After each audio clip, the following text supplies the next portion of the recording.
নমস্কার বন্ধুরা। আমরা জানি যে আইপিএল কিন্তু রিসেন্টলি কনক্লুড হয়ে গেল, আর আইপিএল অকশন কিন্তু রিসেন্টলি কনক্লুডেড হয়ে গেল।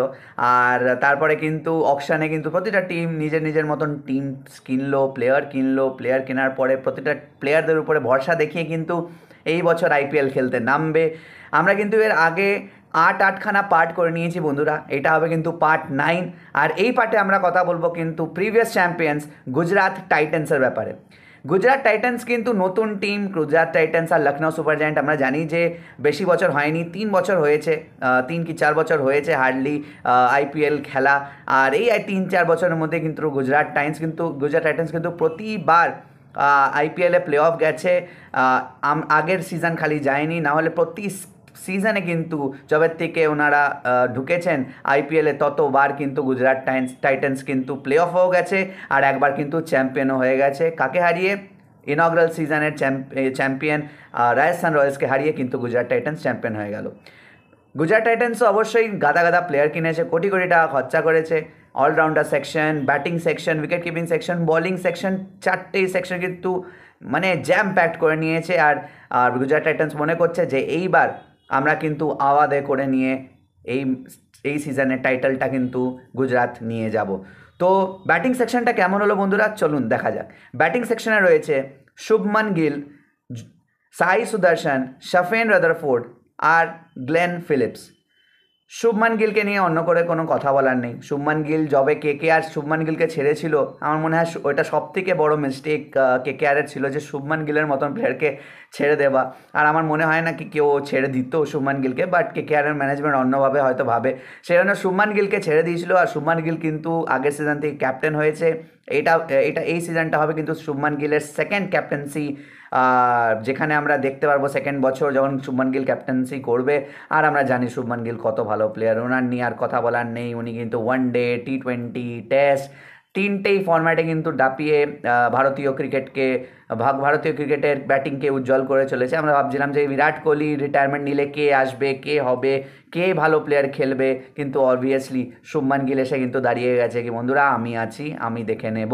তো শুভমান গিলের নেতৃত্বে কিন্তু অবভিয়াসলি শুভমান গিলকে রিটেন করা হয়েছিল। আর শুভমান গিলের পরে কিন্তু সাই সুদর্শনের নাম আসছে। সাই সুদর্শনকেও কিন্তু রিটেন করেছে। সাই সুদর্শন কিন্তু রিসেন্টলি টি20 ইন্ডিয়ার জন্য খেলো, ইন্ডিয়া টি20 স্কোয়াডে অ্যানাউন্স হয়েছিল নাম। ওয়ানডে স্কোয়াডেও অ্যানাউন্স হয়েছিল সাউথ আফ্রিকার সঙ্গে, তো ওখানেও উনি খেলেছেন। He is a good talent, he is a good batsman. আর আমার পার্সোনালি সাই সুদর্শনের ব্যাটিং ভালো লাগে। শাফেন রাদারফোর্ডকে নেওয়া হয়েছে বন্ধুরা। শাফেন রাদারফোর্ড ওয়েস্ট ইন্ডিজের একটা এক্সপ্লোসিভ ব্যাটসম্যান। আগের সিজন কিন্তু কেকেআরে ছিল, অনেক কেউ জানেন না। আগের সিজন কিন্তু উনি কেকেআরে ছিলেন, আর কেকেআরে কিন্তু উনি চান্স পাননি। অবশ্যই উইনিং মোমেন্টাম, উইনিং টিম কেউই ভাঙতে চায় না। আর অবভিয়াসলি রাসেলের আগে শাফেন রাদারফোর্ডকে কী করে নামানো যায়। But Sherfane Rutherford is a very explosive batsman. আমরা জানি young talent of West Indies, he will be a crucial inclusion in Gujarat titan squad. তারপরে রয়েছে বন্ধুরা Glenn Phillips, superman Glenn Phillips এখন অনেক লোকেরা বলে। সুপারম্যান গ্লেন ফিলিপস, ফ্ল্যাশ ওনার নাম দেওয়া হয়, অনেক রকমের নানা রকম প্রতিটা কমেন্টেটার আলাদা আলাদাভাবে নাম নেন ওনার। উনি যেমনভাবে ফিল্ডিং করেন, মানে উনি কোনো ভয় পান না, লাফাতে ঝাঁপাতে উনি কোনো ভয় পান না কি আমার পা ভেঙে যেতে পারে, আমার হাত ভেঙে যেতে পারে, আর আমি সিরিয়াসলি ইনজার্ড হয়ে যেতে পারি। উনি কিন্তু ভাবেন না, উনি বলেন কি না, আমি বলটা তো আগে ধরি, তারপরে আমি ইঞ্জুরির কথা ভাববো। তো গ্লেন ফিলিপস কিন্তু অ্যাজ আ ব্যাটসম্যানও আমরা জানি কতটা এক্সপ্লোসিভ ব্যাটসম্যান। আর এখানে কিন্তু আমরা ব্যাটিং সেকশনেই কিন্তু শুভমান গিলও এক্সপ্লোসিভ ব্যাটসম্যান, সাই সুদর্শনও এক্সপ্লোসিভ ব্যাটসম্যান, শাফেন রাদারফোর্ডও এক্সপ্লোসিভ ব্যাটসম্যান, আর গ্লেন ফিলিপসও কিন্তু ওই পর্যাতেই পড়ে। ব্যাটিং সেকশনটা বন্ধুরা এখানেই কমপ্লিট হলো। আপনাদের কি মনে হয় কমেন্ট সেকশনে আপনারা জানাবেন বন্ধুরা, কি ব্যাটিং সেকশন দেখে আপনাদের কি মনে হলো, কি গুজরাট টাইটান্স কি আরও গান পাওয়ার মানে ফায়ার পাওয়ার নিতে পারতো ব্যাটিং সেকশনে, নাকি এটা এনাফ? বলিং অলরাউন্ডার সেকশনটা কেমন হলো বন্ধুরা, চলুন দেখা যাক। অলরাউন্ডার সেকশনে রয়েছে রাহুল তেভাতিয়া, শাহরুখ খান, নিশান্ত সিন্ধু, আর সাই কিশোর, মহিপাল লমরোর, ওয়াশিংটন সুন্দর, আর अरशद খান, করিম জানাত আর জয়ন্ত যাদব। রাহুল তেভাতিয়া অবভিয়াসলি রিটেন করা হয়েছিল। রাহুল তেভাতিয়া কিন্তু কন্টিনিউ ভালো খেলে আসেন। উনি কিন্তু লাস্টের দিকে যখন 23-24টা রান বাকি থাকে আর বল যদি 8-9টা 10টা বল থাকে, তাহলে যদি রাহুল তেবাতিয়া যদি স্ট্রাইকে আছে তাহলে গুজরাট টাইটান্স মেনেই চলে কি আমরা হয়তো জিতে যেতে পারি। তো রাহুল তেবাতিয়ার ইনক্লুশনটা কিন্তু খুব ভালো একটা ইনক্লুশন গুজরাট টাইটান্সের স্কোয়াডে। শাহরুখ খানকে আবার তোলা হয়েছে বাই গুজরাট টাইটান্স। শাহরুখ খান কিন্তু আগে পাঞ্জাব কিংসের হয়ে খেলতো, তো শাহরুখ খানকে আবার তোলা হয়েছে গুজরাট টাইটান্সের। নিশান্ত সিন্ধু, আর সাই কিশোর, মহিপাল লমরর, এরা তিনজন কিন্তু ডোমেস্টিক সার্কিটের প্লেয়ার। মহিপাল লমররকে আমরা আরসিবির হয়ে খেলতে দেখেছি বন্ধুরা। তারপরে নিশান্ত সিন্ধু কিন্তু নতুন আন্ডার 19-এর প্লেয়ার, গুড প্রমিসিং ট্যালেন্ট। ওনাকে যদি ভালো করে গ্রুম করা হয় তাহলে আরেকখানা অলরাউন্ডার ইন্ডিয়ান টিম পাবে। সাই কিশোর পুরনো প্লেয়ার, আমরা সাই কিশোরকে আমরা অনেকটা টিমে খেলতে দেখেছি, তো উনিও ভালো, কিন্তু অনেক সময় হিট অ্যান্ড মিস থাকে, ওনাকে খেলায় বা আবার কোনো খেলায় না, তো এটা ওনার সঙ্গে হতে থাকে। ওয়াশিংটন সুন্দরের inclusion is very good inclusion in Gujarat Titans squad, কেন কি আগের সিজন অব্দি এসআরএচে খেলতো, হায়দ্রাবাদের হয়ে খেলতো ওয়াশিংটন সুন্দর। আর recently Washington Sundar is in a great form, he is in a good form right now, so it's a very good inclusion. আর তারপরে আরশাদ খানকে তোলা হয়েছে, Karim Jannat and Jayant Yadav slow right arm spinner হচ্ছেন। Arshad Khan domestic player obviously, Jayant Yadav কিন্তু ইন্ডিয়ান ক্রিকেট টিমে chance পেয়েছিলেন, এক আধা ম্যাচ খেলেছেন। করিম জান্নাতকে তোলা হয়েছে বন্ধুরা। করিম জান্নাত ইজ আফগানিস্তানের একটা অলরাউন্ডার, অন্যতম অলরাউন্ডার, উনি কিন্তু অনেক সময় ম্যাচটা ঘুরিয়ে দিতে পারেন। সো অলরাউন্ডার সেকশন এমনি হলো। আপনাদের কি মনে হয় বন্ধুরা কেমন হলো অলরাউন্ডার সেকশনটা, কাকে ইনক্লুড করা যেতে পারতো কমেন্ট সেকশনে অবশ্যই জানাবেন। তারপরে যে সেকশনটা নিয়ে কথা বলবো সেই সেকশনটা হবে কিন্তু উইকেট কিপিং সেকশন। কেমন হলো বন্ধুরা উইকেট কিপিং সেকশন, চলুন দেখা যাক। উইকেট কিপিং সেকশনে রয়েছে জস বাটলার, কুমার কুশাগ্রা আর Anuj Rawat, that's it. Jos বাটলারের ইনক্লুশন মানে Shubman Gill and Jos Buttler will open, তারপর নামবে সাই সুদর্শন। আমার মনে হয় দারুণ, মানে 1-2-3 বানিয়ে নিয়েছে গুজরাট টাইটান্স, আর টিমসরা চাইবে যে কত তাড়াতাড়ি পারলে এই তিনটে ব্যাটসম্যানকে তাড়াতাড়ি আউট করতেই হবে অন্য টিমসদের, নাহলে এই তিনজন মিলে যে টিমের টোটালটা কখন যে 200 ঠেকে যাবে কোনো ঠিক নেই, কেন কি তিনজনই সেঞ্চুরি করে রেখেছে আইপিএলের। আর জস বাটলার, শুভমান গিলকে নিয়ে তো আর অন্য কিছু বলার নেই, জস বাটলার নিজস্ব ইন্ডিভিজুয়ালকে নিয়ে কিন্তু কিছু বলার নেই, ইজ আ গ্রেট ব্যাটসম্যান। আমার পার্সোনালি জস বাটলারের খেলা খুব ভালো লাগে। তো দেখা যাক বন্ধুরা এই বছর জস বাটলার কেমন খেলেন, আফটার যখন ওনাকে আবার গুজরাট টাইটান্স ফেস শো করিয়ে নিয়ে কিন্তু তুলেছে, তো দেখা যাক জস বাটলার কেমন খেলে। কুমার কুশাগ্রা আর অনুজ রাওয়াত কিন্তু ডোমেস্টিক প্লেয়ার্স। অনুজ রাওয়াত কিন্তু আগে আরসিবিতে হয়ে খেলতো, উনি কিন্তু ভালো খেলেন, খুব অ্যাটাকিং প্লেয়ার উনি। তো আমার মতে অনুজ রাওয়াতের ইনক্লুশনটাও কিন্তু ভালো ইনক্লুশন হয়েছে, উনি কিন্তু প্লেইং 11 থাকা উচিত অনুজ রাওয়াতকে। বলিং সেকশনটা কেমন হলো বন্ধুরা, চলুন দেখা যাক। বলিং সেকশনে রয়েছে রাশিদ খান, কাগিসো রাবাডা, মোহাম্মদ সিরাজ, প্রসিদ্ধ কৃষ্ণা, মানব সুথার, জেরাল্ড কোয়েটজে, গুরনুর সিং ব্রার, ঈশান্ত শর্মা আর কুলবন্ত খেজরোলিয়া। রাশিদ খান রিটেন্ড, রাশিদ খানকে নিয়ে আর কিছু বলার নেই, আমার মনে হয় না আমার কিছু বলতে লাগবে রাশিদ খানকে নিয়ে।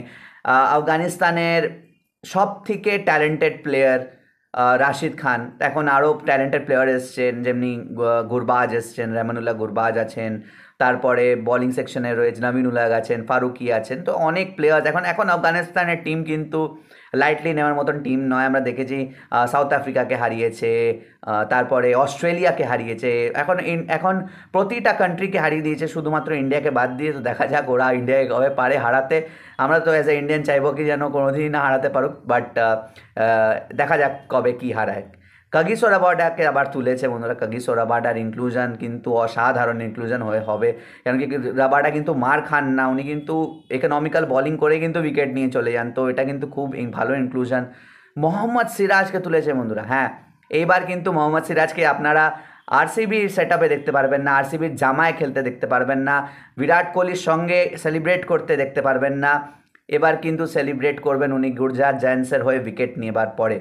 গুজরাট জায়ান্টস কিন্তু শামির যাওয়ার পরে, মোহাম্মদ শামির যাবার পরে কিন্তু একটা বলার খুঁজছিলেন যে কাকে নেওয়া উচিত, so finally they have bought Mohammad Siraj. আর উনি কিন্তু গুজরাট টাইটান্স যখন বিডিং ওয়ারটা জেতে, তারপরে কিন্তু আরটিএম অপশন যায় আরসিবির কাছে, বাট আরসিবি সারপ্রাইজিংলি কিন্তু RTM right to match option use করে না ফর মোহাম্মদ সিরাজ। এটা কিন্তু মানে মানে এই সিজনের আইপিএল অকশনে কিন্তু সব থেকে শকিং নিউজ যে মোহাম্মদ সিরাজকে আরসিবি রিটেন করেনি। আই মিন কিছু জানি না কি হয়েছে, but Mohammad Siraj this time around will play for Gujarat titans. প্রসিদ্ধ কৃষ্ণাকে তোলা হয়েছে। প্রসিদ্ধ কৃষ্ণা আগের সিজন অবধি কিন্তু রাজস্থান রয়্যালসের হয়ে খেলেছেন। প্রসিদ্ধ Krishna is a very good বলার। ইনিও আগে কেকেআরে খেলতেন, এনাকেও ছাড়া হয়ে গেছে কেকেআর। আর কেকেআর ছাড়ার পর কিন্তু উনি ওয়ানডে টিমে চান্স পেলেন, টোয়েন্টি টিমে চান্স পেলেন, এবার তো টেস্ট টিমেও চান্স পেয়ে যাবেন হয়তো। এই রিসেন্টলি যে ইন্ডিয়া ভার্সেস অস্ট্রেলিয়া যে টেস্ট সিরিজটা খেলতে গেছে অস্ট্রেলিয়াতে ইন্ডিয়া, সেই সিরিজে হয়তো এই প্রসিদ্ধ কৃষ্ণা চান্স পেয়ে যাবে। মানব সুতার আমাদের দেশের domestic player, so promising talent. তো দেখা যাক এই এত বড় বড় নামের সাথে সাথে উনি কেমন বলিংটা শেখেন এই প্লেয়ারদের থেকে, সেটা কিন্তু দেখার বিষয়। জেরাল্ড কোটসেকে তোলা হয়েছে। জেরাল্ড কোটসে কিন্তু সাউথ আফ্রিকান ফাস্ট বলার, এখন কিন্তু খুবই রাইজে আছে এই জেরাল্ড কোটসে। খুব মার খান, মানে রিসেন্টলি কনক্লুডেড যে India versus south Africa twenty সিরিজটা হলো, সেই সিরিজটার মধ্যে কিন্তু ইন্ডিয়ান ব্যাটসম্যানরা কিন্তু প্রচণ্ড মার মেরেছে এই জেরাল্ড কোটসেকে। মেরেওছেন, আবার উইকেটও নিয়েছেন। অবশ্য সেটাই হয়, যে বলার মার খায় তাকে কিন্তু মার খেতে খেতে সে কিন্তু উইকেটও পেয়ে যায়। তো জেরাল্ড কোটসে কিন্তু ইনক্লুশন হয়েছে। এর আগের সিজনে কিন্তু জেরাল্ড কোটসে মুম্বাই ইন্ডিয়ান্সে খেলতো, এবার কিন্তু গুজরাট টাইটেন্সে। তারপর হচ্ছে গুরনুর সিং ব্রার, কুলবন্ত খেজরোলিয়া আর ঈশান্ত শর্মা। ঈশান্ত শর্মাকে নিয়ে আর কিছু বলার নেই। 100খানা টেস্ট ম্যাচ খেলেছে এই প্লেয়ারটা, ওয়ানডে ম্যাচ খেলেছে, টোয়েন্টিও খেলেছে ফর ইন্ডিয়া। তো Ishant Sharma is a legend Indian cricketer. তো এখানে কিন্তু মোহাম্মদ সিরাজের জায়গায় ঈশান্ত শর্মাকে দেওয়া হয়েছে। তো ওনার এক্সপিরিয়েন্স কিন্তু এই ট্যালেন্টসদেরকে গ্রুম করতে কিন্তু কাজে আসবে। তো এই ছিল বন্ধুরা গুজরাট টাইটান্সের স্কোয়াড। প্লেইং ইলেভেনটা কেমন হবে বন্ধুরা, চলুন দেখা যাক। প্লেইং ইলেভেন কিন্তু আপনাদের সামনে আসছে। প্লেইং ইলেভেনের মধ্যে কিন্তু আমি পার্সোনালি ওপেনিং, অবভিয়াসলি আমি পার্সোনালি কি এটা সবাই রাখবে যে শুভমান গিল আর জস বাটলার ওপেনিং করবে, তারপরে সাই সুদর্শন। তারপরে কিন্তু আমি পার্সোনালি আমি চাই যে অনুজ রাওয়াতকে নামানো হোক ওই জায়গাটাতে। 4 নম্বর প্লেয়ার অনুজ রাওয়াত নামা উচিত। তারপরে কিন্তু আস্তে আস্তে শাফিন রাদারফোর্ডকেও চান্স দেওয়া উচিত আমার মতে। কেন কি আইদার যদি হার্ড হিটারকে চান্স দেওয়া হয় যদি, তাহলে গ্লেন ফিলিপস বা শাফিন রাদারফোর্ডের মধ্যে দেওয়া উচিত। তো আমার মনে হয় শাফিন রাদারফোর্ডকে আগে দেওয়া উচিত চান্স। তারপরে শাহরুখ খানকে দেওয়া উচিত। তারপরে রাহুল তেভাতিয়া রয়েছে, ওয়াশিংটন সুন্দর রয়েছে, মোহাম্মদ সিরাজ, কাগিসো রাবাডা, রাশিদ খান, প্রসিদ্ধ কৃষ্ণা, এতগুলো নাম রয়েছে। এবার এরাই জানে এরা কি প্লেইং ইলেভেন। আমি আপাতত এমনি প্লেইং ইলেভেনই বানিয়েছি। আপনাদের কেমন লেগেছে এই প্লেইং ইলেভেনটা কমেন্ট সেকশনে অবশ্যই জানাবেন বন্ধুরা। আর আপনারা কি চান যে প্লেইং ইলেভেনটা কেমন হবে কমেন্ট সেকশনে অবশ্যই জানাবেন। আজকের ভিডিওটা এই পর্যন্তই। আপনাদের যদি এই ভিডিওটা ভালো লেগে থাকে তো অবশ্যই লাইক করবেন, শেয়ার করবেন আর সাবস্ক্রাইব করতে ভুলবেন না চ্যানেলটাকে। কেন কি এমনি ভিডিওস কিন্তু আসতেই থাকছে বন্ধুরা। এটা কিন্তু পার্ট 9। এরপরে কিন্তু আমরা ভিডিওটায় কথা বলবো পাঞ্জাব কিংসের নিয়ে। পাঞ্জাব কিংস, ওই পাঞ্জাব কিংস যে কিন্তু সব থেকে বেশি পার্স নিয়ে নেমেছিল, 110.8 কোটি টাকা নিয়ে কিন্তু নেমেছিল অকশনের টেবিলে। তো দেখা যাক এত টাকা নিয়ে কি প্লেয়ার কিনলো পাঞ্জাব কিংস। তো অবশ্যই পরের ভিডিওতে আমরা কথা বলবো। আজকের ভিডিওটা এই পর্যন্তই বন্ধুরা। দেখা হচ্ছে আবার অন্য কোনো ভিডিওতে। ততক্ষণের জন্য ভালো থাকবেন, সুস্থ থাকবেন, নমস্কার।